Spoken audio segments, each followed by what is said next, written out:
안녕하세요 여러분, 다시 사는 독일입니다. 제가 현재 20년째 독일에 외국인으로서 살다 보니까 웬만한 일들에는 다 자연스럽게 받아들이고 넘어가는 부분이 있거든요. 근데 아직까지도 한 번씩 꼭 맞아 독일 원래 이랬었지 라고 짚고 넘어가야 하는 그런 부분 역시 있더라고요. 그래서 이번 영상에서는요 20년째 적응이 안 되는 독일 사람들의 특징 5가지, 문화 차이 5가지에 대해서 설명을 드려볼 텐데요. 제가 말씀드릴 모든 것들은 저의 경험에서 우러나온 지극히 개인적인 의견이라는 점 염두에 두시고 영상을 끝까지 시청해주시면 감사하겠습니다. 그럼 바로 시작하겠습니다. 첫 번째는요, 사람이 사람을 떠받들어야 하는 문화가 전혀 없다는 점이었습니다. 단적인 예로 유학생 때 보면 담배를 피시는 교수님과 학생들이 쉬는 시간 뿐만이 아니라 그냥 수업 시간에도 맞담배를 피는 일이 많이 있었고요. 저희 반 같은 경우는 담배는 피진 않았지만 이제 반에 커플이 있었거든요.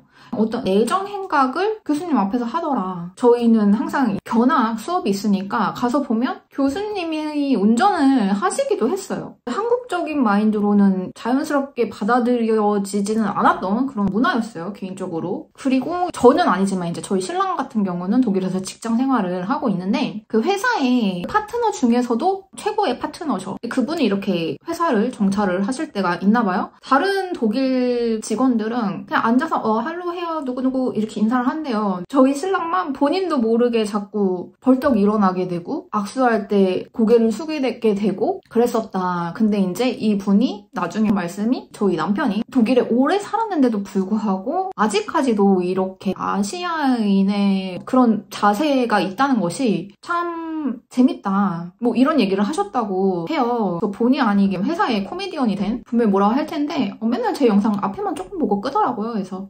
여기까지는 안 보리라고 생각을 하고 말씀을 드려봤고요. 그리고 이제 저는 유학 완전 초기 말고는 다 한인교회에 출석을 하지 않고 독일 현지 교회에 출석을 했는데 참 거기서 보면 느끼는 점이요. 뭔가 목사님을 떠받드는 그런 문화가 1도 없어요. 목사님도 하나의 어떤 직업, 그냥 저 사람은 저 사람의 일을 하는 거지. 딱 거기가 끝. 참 조심스러운 발언인데 저는 이제 한국 가서 나이가 많으신 분들께서 목사님 이렇게 하시는 거를 보는 게 상당수 불편했어요. 너무 신격화한다 그래야 되나? 상당히 위험한 발언이긴 했죠. 근데 아무튼 그런 문화가 전혀 없다. 누군가가 누군가를 상사라고 혹은 위에 있다고 떠받든다. 상상할 수가 없다, 독일에서는. 두 번째는요, 독일이 뭔만 하면은 개인정보를 안 돼. 해줄 수 없어. 이러면서 개인정보를 굉장히 중요시 하거든요. 근데 어찌 보면 굉장히 민감할 수 있는 그런 가족 형태, 진짜 생판 모르는 남한테도 오픈을 하더라고요. 그래서 예를 들어보면 저희 옛날에 다녔던 교회에 여자 목사님이 한 분 계셨는데 아이가 셋인데 셋째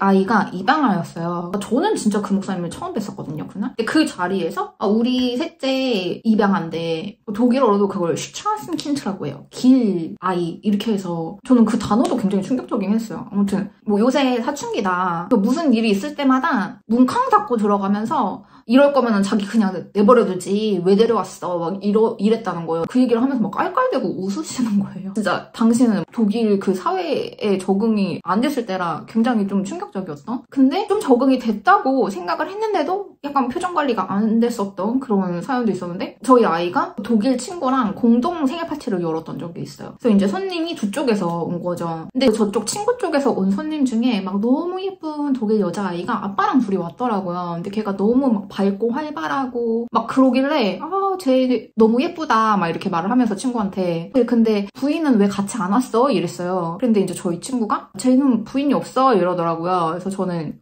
슬픈 내용인가? 마음의 준비를 좀 했죠. 그랬더니 쟤는 결혼한 적이 없어 이러더라고요. 그러니까 결혼한 적이 없는데 아기를 낳아서 그 아기를 엄마가 키우는데 주말에 아빠가 데리고 놀기 때문에 여기 같이 온 거다 이렇게 말을 해주더라고요. 그것까지는 제가 약간 쿨하게 아무렇지 않다는 표정을 짓지는 못했던 것 같아요, 당시에. 그리고 무슨 놀이 그룹 같은 데 나갔더니 리드 하시는 분이 자기는 아이가 4명이래요. 근데 남편은 3명이었대요. 근데 지금은 남편이 없대. 다 이혼하고. 근데 지금 너무 편하대요. 그런 말을 그 모임에 처음 나갔는데 오픈을 하더라. 저는 진짜 내가 친한 사람한테 해야 될 것 같은 약간 민감한 테마라고 생각을 했거든요, 지금까지는. 근데 이 사람들이 생판 처음 보는 저 같은 사람한테도 이런 얘기를 오픈하는 걸 보면서 아 진짜 이런 가족 형태가 다양한 거에 대해서 고정관념이 없다. 그러니까 이게 아무렇지 않다는 거겠죠? 그걸 만약에 이상하게 여긴다면 제가 이상하게 되는. 그리고 또 비슷한 맥락으로 저의 고정관념을 깨줬던 어떤 사건이 이런 학교, 한국은 유급이 뭐 거의 없잖아요. 근데 독일은 초등학교 1학년부터도 유급을 시켜요. 그리고 공부가 어렵다고 학교를 그만두고 나오는 사람도 굉장히 많고요. 근데 그거를 한국에서는 약간 부끄럽게 여기고 말을 안 하려고 하는데 여기는 진짜 그런 게 없더라. 최근에도 또 엄마랑 얘기를 하면서 자기 딸이 굉장히 selbstständig하다는 거예요. 독립적이라는 거예요. 숙제도 다 알아서 하고 집에도 혼자 오는 거 좋아하고 막 되게 selbstständig이래. 그래서 제가 그래 몇 학년이야? 이렇게 물어봤어요. 그랬더니 원래는 3학년 돼야 되는데 한 번 더 해야 돼서 2학년 됐어 이렇게 하더라고요. 근데 이제 저희 어떤 기준에서는 그게 무슨 독립적이지? 이렇게 생각이 들었는데 독일 사람들은 그게 아니다. 혼자서 학교 갈 준비하고 혼자 학교 다니고 숙제도 혼자 스스로 해. 숙제가 얼마나 많이 틀리는지는 상관없어. 그 영역을 되게 독립적이다라고 보고 칭찬을 하더라. 그 부분도 어떻게 보면 저한테는 굉장히 낯설게 다가왔던 부분이었던 것 같아요. 그리고 이제 세 번째는요. 전국민 제이썰. 정말로 계획을 짜는 걸 너무 좋아해요. 어느 정도냐면 학교 다닐 때 저희가 견학 수업을 2, 3년에 한 번씩 꼭 가요. 그러니까 다른 나라로 가서 그 나라의 뭐 미술관도 보고 미대 친구들이랑 교류하고 뭐 이런 수업인데 진짜 가기 1년 전부터 계속 그 계획을 짜는 거예요. 수업 시간마다. 들어가면은 언제 끝날지 모르는 그런 수업이 하나 있거든요. 토론 수업이. 거기 들어가면 계속 그 견학 수업 때 뭐 할 건지. 정말 그걸 1년 동안 하더라고요. 제가 진짜 그때 너무 질려가지고 막 중간에 많이 도망 나오고 이랬는데 그때 조금 더 끝까지 앉아있었으면 독일어를 빨리 잘하지 않았을까 싶은 마음이 있습니다. 아무튼. 그리고 이제 아이 초등학교 입학시키면서도 느꼈던 게 진짜 딱 1년 전부터 1년 전을 되게 좋아하나 봐. 이제 아이는 예비 초등생이야 라는 어떤 그런 타이틀을 줘요. 그리고 나서 굉장히 천천히 적응을 시킵니다. 유치원 선생님이랑 한번 가서 학교 공터에서 놀다 오기, 학교 테스트 보기, 초등학교 테스트. 어떤 테스트인지 궁금하신 분은 링크 달아드릴게요.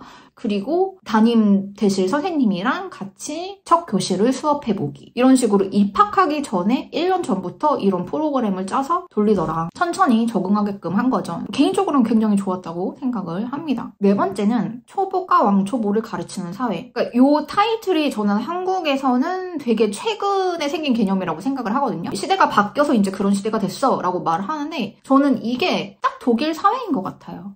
어떤 부분에서 그렇게 느꼈냐 하면 아이들 뭐 축구 교실이나 발레 교실 이런 거 시키고 싶을 때 딱 그려지는 어떤 선생님의 이미지가 있잖아요. 근데 독일에서는 딱 가보면 동네 친구 아빠가 와서 가르쳐줘.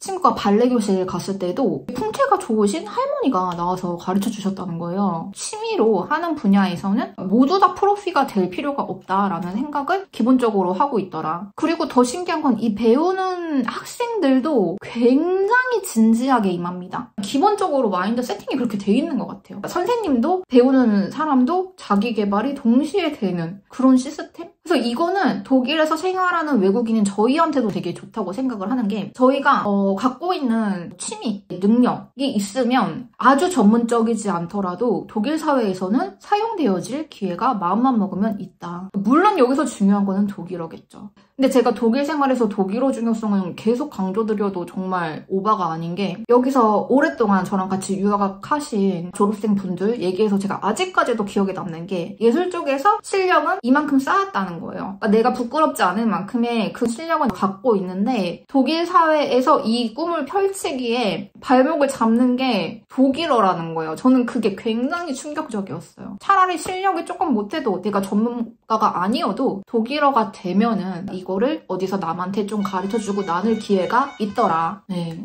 소포가 와가지고 아무튼 이어가겠습니다. 그러니까 다시 정리해보면 내가 실력이 조금 못하더라도 언어가 되면 나를 필요로 하는 곳이 상당히 많다. 저는 이게 굉장히 우리한테 반가운 소식이라고 생각을 하거든요. 솔직히 한국 분들만큼 실력이 뛰어난 민족은 없다고 생각을 하거든요. 여러분 우리 독일어만 하면 됩니다. 독일어 어떻게 하느냐 방법까지 구체적으로 알려드렸어요. 제가 최근에 발행한 이 전자책 독일어 누구나 1년 안에 잘하는 핵심 비법 한번 쭉 읽어보시면 되십니다. 책 정도로만 하시고 사회에 나가시면 여러분 진짜 어려움 없어요. 그냥 하시고 싶은 거 하실 수 있습니다. 표지, 목차까지 해서 26페이지밖에 안 돼요. 그러니까 한 번 쭉 읽어보세요. 무료입니다, 여러분. 그리고 이제 5번째는요. 사회적 약자가 현실에서도 보장이 받는 사회. 최근에 굉장히 충격적인 글을 봤던 게 한국의 어디 백화점이었나? 무슨 엘리베이터를 타는데 나는 유모차를 갖고 있었는데 그 안에 탄 사람들은 다 에스컬레이터를 이용할 수 있는 성인분들이었는데도 불구하고 꽉 차 있는데 아무도 내려주는 사람이 없어서 섭섭했다라는 글을 누가 올리셨는데 그 밑에 악플이 막 미친 듯이 달린 거예요. 왜 그 타고 있는 사람이 내려야 되냐? 저는 진짜 솔직히 말해서 충격적이었어요. 그 글이. 독일에서 저는 이제 유모차를 끌고 다니는데 유모차나 자전거, 휠체어 이거를 가진 사람만 엘리베이터를 이용을 한다라는 인식이 저는 굉장히 강하게 박혀있거든요. 내가 진짜 무거운 어떤 짐가방을 들지 않는 이상은 독일에서 어떤 경우까지 했냐면 유모차를 독일 친구랑 같이 이렇게 끌고 우반을 탔는데 유모차 자리에 일반 학생들이 앉아 있었던 거예요. 물론 이제 보통은 저희가 유모차 끌고 들어가면 거기에 앉아있는 사람들이 자동으로 딴 데로 옮기거든요. 근데 어떤 애가 핸드폰을 봤나 잤나 아무튼 그래가지고 끝까지 우리를 보지 못하고 자리를 안 비켜줬어. 그랬더니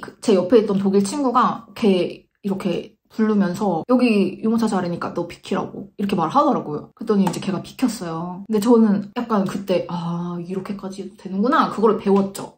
잘 써먹고 있습니다. 그 스킬을. 사소하지만 정당한 권리로 요구를 할 정도로 약자 보호가 된다라는 점. 오늘 준비한 내용은 여기까지였고요. 5가지 정리해보면 뭐 있었죠? 첫 번째, 누가 누구를 떠받드는 그런 문화가 없다. 두 번째, 다양한 민감할 수 있는 가족관계를 생판 모르는 남한테도 잘 오픈을 한다. 세 번째, 계획 1년 전부터 짜기 진짜 좋아한다. 휴가 가는 것도 1년 전에 짜서 가고 이렇게 하는 게 독일 사람들의 뭐 보통 삶이니까. 네 번째, 초보가 왕초보를 가르치는 사회. 5번째, 사회적 약자의 권리를 정당하게 요구할 수 있다. 이렇게 정리를 해볼 수 있겠습니다. 다음에 더 재밌고 유익한 영상으로 돌아오겠습니다. 시청해주셔서 감사합니다. Tschüss, bis zum nächsten Mal.